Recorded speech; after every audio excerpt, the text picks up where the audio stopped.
నమస్తే. ఇన్నాళ్ళు నన్ను సపోర్ట్ చేస్తూ, ఎంకరేజ్ చేస్తూ మీ ప్రేమని నాకు అందిస్తున్న ప్రతి ఒక్కరికి కృతజ్ఞతలు. అలాగే ఈ వీడియో కూడా ఖచ్చితంగా మీకు ఉపయోగపడుతుంది. లైక్, షేర్ అండ్ సబ్స్క్రైబ్ చేసి మీ సపోర్ట్‌ని నాకు అందించండి. అలాగే ఈ వీడియో పట్ల మీకున్న అభిప్రాయాన్ని కామెంట్ సెక్షన్‌లో కామెంట్ చేసి తెలియజేయండి. ఇప్పుడు వీడియోని చూద్దాం. నమస్తే. Welcome to our channel. నేను పద్మిని. ప్రస్తుతం పాటు ప్రముఖ ఆధ్యాత్మికవేత్త, వాస్తు జ్యోతిష పండితులు, న్యూమరాలజిస్ట్ తనిష్క గారు ఉన్నారు. మాట్లాడదాం. తనిష్క గారు నమస్తే అండి. నమస్తే అమ్మా. బాగున్నారా తనిష్క గారు? బాగున్నా. చాలా రోజులైంది మిమ్మల్ని కలిసి. అవునండి. ఉద్యోగం సమస్యలు ఎదురవుతున్నాయి మాకు జీవితంలో, ఉద్యోగం సరిగా రావట్లేదు అని అంటే డెఫినెట్ గా అది చాలా ఇబ్బందికరమైనటువంటి పరిస్థితి. ఉద్యోగం మీద ఆధారపడినటువంటి జీవితాలు ఒక్క నెల లేకపోయినప్పటికీ ఎంత కష్టం అయిపోతుంది, ఎంత అప్పు చేయాల్సి వస్తుంది. ఒకవేళ అప్పు చేయాలన్నా అప్పు పుట్టని పరిస్థితి కొంతమందికి ఉండి ఉండవచ్చు. అసలు ఉద్యోగం సమస్యలు అధిగమించాలంటే ఏం చేయాల్సి ఉంటుంది? ఓకే అమ్మా. ఇప్పుడు ఏంటంటే చాలా మంది కాల్స్ నాకు వచ్చేది ఎక్కువ ఉద్యోగం గురించే. ఏంటంటే వాళ్ళు యుఎస్ వెళ్ళిన తర్వాత అక్కడ ఇప్పుడు ప్రాబ్లమ్ అసలు చాలా మంది అంటే జాబ్ నుంచి తీసేస్తున్నారు కాబట్టి ఏమైతుందంటే మేడం అసలు ఏం చేయాలో అర్థం కాలేదు. అంటే మేము చాలా ఖర్చు పెట్టి పంపించాము, అసలు అవి కాకుండా లోన్ వేసి వాళ్ళ పిల్లల చదువు గురించి మరి ఎంతలో బ్యాంక్ లోన్ తీసుకొని పంపించాము. బట్ ఇట్లాంటి చాలా విషయాలు వింటూనే ఉంటాం. అయితే అక్కడ వెళ్ళిన తర్వాత జాబ్ లేకపోతే వీళ్ళు ఉన్న ప్రాపర్టీ అమ్మి ఆ అప్పులు కట్టేలాగా అయిపోతుంది. సో ఇట్లాంటివి జరుగుతున్నాయి. అయితే జాబ్ గురించి అనేటప్పుడు అది వాళ్ళు ఒకటి అబ్రాడ్ లోనే కాదు, ఇండియాలో కూడా చాలా మంది జాబ్ లేకుండా అసలు చాలా కష్టపడుతూ ఉన్నారు. అయితే మన జాబ్ గురించి చూసామంటే ఇక్కడ ఉద్యోగం అంటేనే జాతకంలో అసలు 9వ స్థానం. రెండవది ఏంటంటే దానికి సంబంధించినది కుజుడు, ఉద్యోగ కారకుడు కుజుడు. బట్ ఇది రెండు జాతక రీతిగా బాగుండాలో చెప్తూ ఉంటాం. నెక్స్ట్ వీళ్ళకి 10th హౌస్ ఒకటి అంటే ఇన్కమ్ గురించి ఉన్న హౌస్ 10th హౌస్ జాతక చక్రంలో. ఇవి 3 గ్రహాలు బాగా లేకపోతే వాళ్ళకి జాబ్ లో ఎంత ట్రై చేసినా రాదు.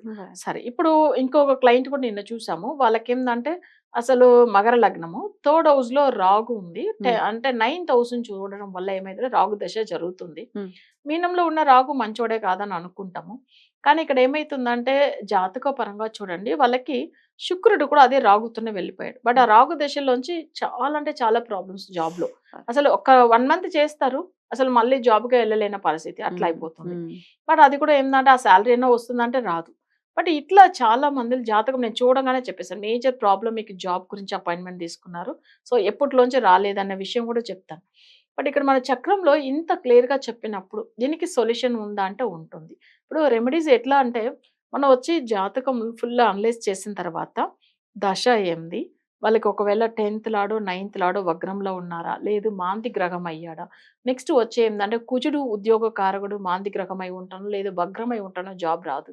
సో నెక్స్ట్ ఇవి అంతా ఎందుకు ఇవన్నీ ఫుల్ అనలైజ్ చేస్తామంటే వాళ్ళకి పూజలు ఎన్నో చేసి ఉంటారు, ఎక్కడెక్కడో తిరిగామండి, చాలా మందిది యూట్యూబ్ ప్రోగ్రామ్ చూసి కూడా మేము రెమెడీ ఫాలో అవుతూ ఉన్నామని చెప్తారు, కానీ కూడా మాకు జాబ్ రాలేదు. బట్ ఇక్కడ ఒట్టిగా వాళ్ళు చెప్పేది కామన్ రెమెడీస్. అందరికి ఈ ఉద్యోగం గురించి ఇలా చేసుకోండి అలా చేసుకోండి, కామన్ రెమెడీస్ పనిచేయవా? చెయ్యదు.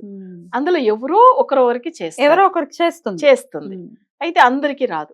సరే, ఎందుకు అట్లా అందరికి అసలు సొల్యూషన్ దొరకలేదనంటే వాళ్ళ చక్రంలో ఉద్యోగ స్థానం ఏదని వాళ్ళకి చూడాలి. అది నెగిటివ్ గా ఉందా పాజిటివ్ గా ఉందా, లేదు నెగిటివ్ గా ఉన్నప్పుడు ఏమైతుందంటే అసలు వాళ్ళు ఎంత పూజలు చేసినా వగ్రం అయి ఉంటే ఫలితం రాదు, అట్లానే మాంది గ్రహం ఉంటానే వాళ్ళకి జాబ్ విషయంలో ఫలితమే ఉండదు. అంటే ఆ పూజలు చేస్తే కూడా ఫలితం ఉండదు. చాలా మందికి దేవుడి మీదనే నమ్మకం పోయేస్తుంది. అసలు ఏందో ఇన్ని పూజలు చేస్తున్నామంటే మనం ఏది కరెక్ట్ చేయాలో అలా చేస్తేనే కదా వస్తుంది. ఇప్పుడు హెడేక్ ఉంది, బట్ దానికి సంబంధించిన టాబ్లెట్ తినకుండా మనకు వేరే బాడీ పెయిన్ స్టమక్ తింటే ఎట్లా వస్తుంది? సేమ్ మనకేం సమస్యలు ఉంది అది చూసుకుని దానికి తగినట్టుగా రెమెడీ ఫాలో కావాలి. కానీ కామన్ రెమెడీ అంటే మనం ఎప్పుడు చెప్తూ ఉంటాము, ఎందుకంటే అందరినీ లోకంలో ఉన్న వాళ్ళందరినీ జాతకం చూడడం అంటే కష్టం. ఎవరో ఒకరో ఇద్దరు మన పూజలు ఫాలో అయ్యి మంచిగా అవుతారని చాలా సంతోషపడతాం మనం. ఎందుకంటే ఇప్పుడు యాక్చువల్గా ఒకరికి హెల్ప్ చేయాలనే మనసు ఉంటేనే చాలు కదా. ఇప్పుడు చాలా మంది చూడండి, రెమెడీ గురించి ఎంతో మందులు కష్టపడి ఎన్నో చేసి ఫలితం లేదు మేడం, తర్వాత నాతో అప్రోచ్ అయినప్పుడు నేను ఒకే విషయం చెప్తాను, మీకు ఎన్ని పూజలు ఎందుకు ఫలితం లేదు, రోజు పూజలు చేస్తూ ఉంటారు, టైం వేస్ట్ అవుతుంది. బట్ ఆ నెగిటివ్ ఎఫెక్ట్ ఉంటే అది రిమూవ్ చేసుకున్న తర్వాతనే వాళ్ళకి రిజల్ట్ అనేది వస్తుంది. అందుకే నేను చెప్తాను, మీరు ఎందుకంటే టైం వేస్ట్ చేసుకోవద్దు, నన్ను నమ్మారంటే నేను మీకు ప్రాపర్ రెమెడీ ఇవ్వాలి. సో ఒట్టిగా ఏదో మీరు ఈ గుడి చుట్టూ తిరగండి, అక్కడ తిరగండి, ఇక్కడ తిరగండి అలా అనడానికి కాదు. అది ఎందుకంటే ఆల్రెడీ అన్ని చేసేసారు వాళ్ళు, తర్వాత నేను ఇచ్చి ఏం యూజ్ ఉంది చెప్పండి. బట్ నెగిటివ్ ఎఫెక్ట్ ఏమన్నా ఉంటే అది సరి చేసుకోవాలి. సరే నెగిటివ్ ఎఫెక్ట్ ఎందుకు వస్తుంది అనేది అది కూడా జాబ్ విషయంలో మనం చూడాలి. ఇప్పుడు జాబ్ విషయం అంటే ఇప్పుడు ఇంత ముందుగా ఒక క్లయింట్ కూడా మనం లైవ్ లో కూడా మాట్లాడాము. వాళ్ళకి కూడా యుఎస్ లో అసలు జాబ్ రాలేదు, ఒక 1 year చాలా ప్రాబ్లం ఫేస్ చేశారంటే వాళ్ళ తాతయ్య చనిపోయిన తర్వాత జాబ్ పోయింది. అంటే అప్పుడు ఆ నెగిటివ్ అనేది పితృదోషం వల్ల అక్కడ జాబ్ లేకుండా అయిపోయింది. సో అందరికి ఒక్కొక్క రీజన్ ఉంటుంది. ఇప్పుడు వీళ్ళు ఒక ఇంట్లో ఉండి వేరే ఇల్లు షిఫ్ట్ అయిన తర్వాత అక్కడ నుంచి జాబ్ పోయింది అని చెప్తారు. అంటే ఆ స్థలం వాళ్ళకి కలిసి రాకుండా ఉంటుంది. బట్ ఆ నెగిటివ్ ఎఫెక్ట్ 9th లాట్ సంబంధించింది. వాళ్ళకి ఒకవేళ మాంది పవర్ ఉన్న హౌస్ కి వెళ్తాను, అక్కడ నుంచి ప్రాబ్లం ఉంటుంది. ఇవన్నీ మనం సరిగా చూసుకునే కదా రెమెడీ ఇవ్వాలి. నేను ఫస్ట్ మినిమం ఒక క్లయింట్ కి 20 minutes మాట్లాడతాను. ఎందుకంటే జాతకం అనలైజ్ చేసినప్పుడు ఫస్ట్ వాళ్ళ నెగిటివ్ గ్రహాల గురించి చెప్తాను. ఆ నెగిటివ్ నెంబర్స్ ఏంది, ఎందుకంటే ఫస్ట్ నెంబర్స్ చెప్పేస్తాను, తర్వాత వాళ్ళు ఉన్న హౌస్ నెంబర్ కనుక్కుంటాను. అది నెగిటివ్ గా ఉందని మీరే చెక్ చేయండి, నేను వాళ్ళకే చెప్తాను. సో మేడం మీరు చెప్పింది కరెక్ట్ అంటారు. ఒకవేళ వాళ్ళకి మ్యారేజ్ అయిన ఫస్ట్ డేనే జాబ్ పోతుంది, అట్లాంటి విషయాలు కూడా చూసి ఉన్నాయి. అయిపోయి ఇంకా అసలు మొత్తం ఒకవేళ మా అబ్బాయి అయితే అబ్బాయి జాబ్ పోతే మొత్తం ఆ క్రెడిట్ అంతా అమ్మాయి మీదే కరెక్ట్ కదా. ఇలానే జరిగింది. ఈ పిల్ల వచ్చింది, జాబ్ పోయింది. అవును, ఈ జాతకం ఏముందో చూసుకోవాలి కదా. నిన్న ఒక క్లయింట్ అలానే ఏమన్నాడు తెలుసా, అసలు ఎంగేజ్మెంట్ అయిన రోజులోంచి నాకు హెల్త్ బాగాలేదండి. దానికి ఎంగేజ్మెంట్ కి ఏమిట్రా నాయన సంబంధం. తనకి యాక్చువల్ గా ఆయన జాతకంలో నెగిటివ్ ఎఫెక్ట్ ఉంటుంది. అది కాకుండా ఇప్పుడు వైఫ్ జాతకం వరకు చూసి చెప్పడం కరెక్ట్ కాదు కదా. చెప్పాను మీ జాతకంలో మీ నెగిటివ్ ఎఫెక్ట్ ఉందని, మీ వైఫ్ జాతకం బానే ఉంది. ఈ రోజు చూస్తున్న మీ నంబర్ టోటల్ నెంబర్ 5, మీకు ఎంగేజ్మెంట్ అయిన రోజు టోటల్ నెంబర్ 5, మీ చక్రంలో ప్రాబ్లం ఉంది అని చెప్పాను. అవునా మేడం అంటున్నా. సో అట్లా జాబ్ విషయం వచ్చేసరికి ఏదో ఒక రీజన్ ఉంటుంది మా. ఒకటి చాలా మంది జాతకంలో మంచి స్థితిలో ఉంది, శుక్రదశ జరుగుతుంది, బట్ ఎందుకు జాబ్ రాలేదు. ఇప్పుడు శుక్రదశ ఉన్నప్పుడు జాబ్ రావాలి అంటే నెగిటివ్ అయిపోయి ఉంటే అది రాదు.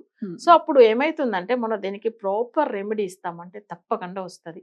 సరే కామన్ రెమెడీ అంటే ఉద్యోగ కారకుడు కుజుడు. కుజుడికి అధిదేవత సుబ్రహ్మణ్య స్వామి. సో ఆయనకు సంబంధించిన ఒక చక్రం వేసుకోవాలి. అంటే మనకి ఎప్పుడైనా షణ్ముఖ చక్రం అంటారు. సో ఆయన చక్రం వేసి దాని తర్వాత ఆయనకు కొన్ని పూజ విధానం ఉంటుంది.